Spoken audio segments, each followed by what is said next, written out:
азыр биздики жана айттым эле Жусупов Айдар да Баккен областынан келген делегат. Бияктабы Жусупов Айдар. Мына аксакалыбыз өр жазат экен, прагматик адам экен. Мына Баккенден эң алыс жерден келген адам ушу. Кол чабалып түшүн кишиге. Айдар.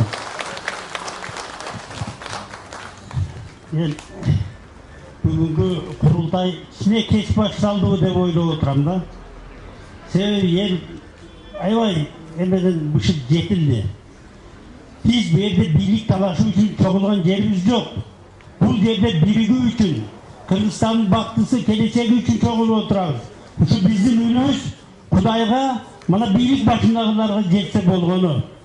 Бу жерде Дасан Исламовичке аябай ыраазыбыз. Ушул биздин башыбызда бир адамдар бар экен.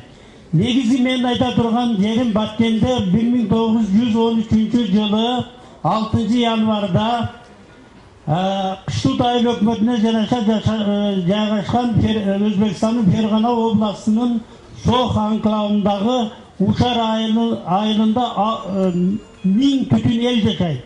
Ал эми Чарбак айылында болгону 60 түтүн эл жашайт. Ушулар бардыгы басып кирип, ошол жерде ташталганын чыгарды. Мына ошондон кийин азыр ал жерден үйүн сатып көчүп кетип аткандар бар. Мына Каразым тособуз деди чегарага, бул деле бүтпөй атат. Мынанча миллион карайбыз деп кичине күн помощь берген болушту. Бул дагы али жайына барбай атат. Унутуп отурсак, биз мына жерде азыр мен айткандардын бардыгынын сөзүнө кошулам. Газетте ең сонун эмелер берилген. Мына газетти карасаңыздар, ушуну бу жерде эле сүйлөбөчү жерлерге барганда ушу курултайдын маңызы жөнүндө тереңирээк айтып берип, анан массалык маалымат каражаттарына кеңири чагылдырып, анан жетекчилер биздин үндү укса эң сонун болот эле.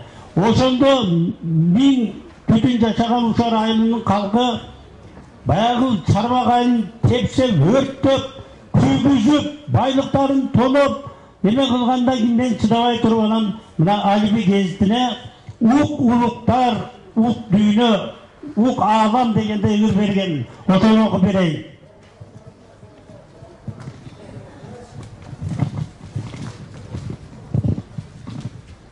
Анан таптап коебуз деп чектерди, ажоолорум өткөрдү алтын кездерди, суу кечпеген сөздөр калды талаада, соктогу чыркыратты денемди.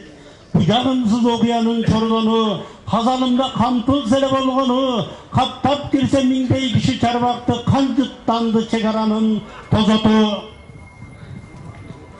Тынчтык бербей 3 күн бою Кыргызга, тепкилешти кара жашка карабай, салды жагып байлыктарын Кыргыздын, сайдуусун ушарлыктар арыдай, уртокмоктун араанын көр чуркаган, узун туура зымжыгаштар кыйраган, милициянын кыракысы Чыңгызбек, мурун сөөктөн бүтүнү жок сынбаган, Хамза болуп туруп берди Чыңгызбек, тозотторду койгулашты таш менен, тамырынын кан басымын күчөттү, тууган жерде канакканы жаш менен.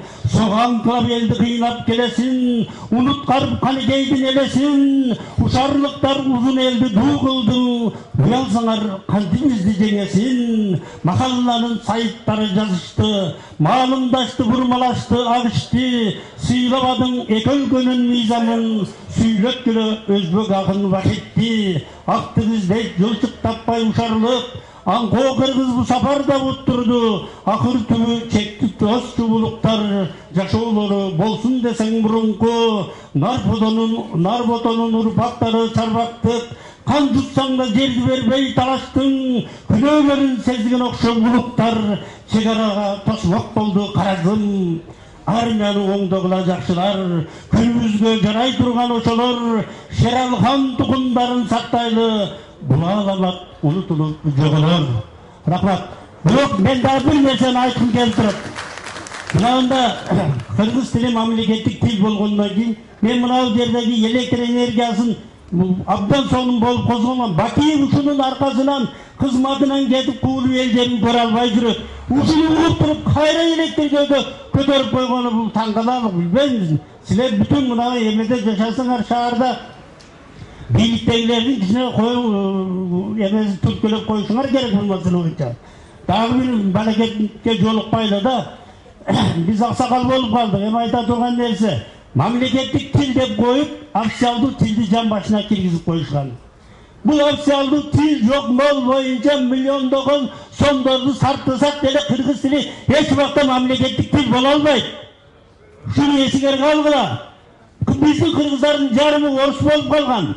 Алар ошол тилде жазганымды жакшы көрүшөт. Кыргыз тилин сүйлөсөм түшүнбөйт. Ошондуктан бүгүнкү курулдайдын бир чечиминин бир жерине пункт кылып ушул маселени да киргизсеңер деген сунушум бар да. Анан дагы бир нерсе, бизде дамал сүйлөй берет. Коюңуздар. Мынанда Айбалаев деген биринчи губернатор болду Баткен областы түзүлгөндө. Ушунда Фергана областынын 60 миң жашаган Сох анклавы, Тажикстандын Испара райондору ушундай көйпөңдөп иштеп калышты, эми менен жан жыргап калды, эл азаттыкка чыкты. Айбалаев кеткен күнү 2 район тең арак ичип чалдары, бүтүн баягы тебетейлерин көктөргө түшүп, мына жыргап азыр эркиндикте жүрүшөт. Эми ушундай кадрларды, энциклопедия болгон кадрларды калмап калышыбыз керек. Ушулардын акылдарын алып калышыбыз керек. Мына булар алтындар. Мен силерге рахмат айтам. Кийинки курултайда жолугушунча саламат болуңар. Чоң рахмат. Баткендиктер ушундай сүйлөйт.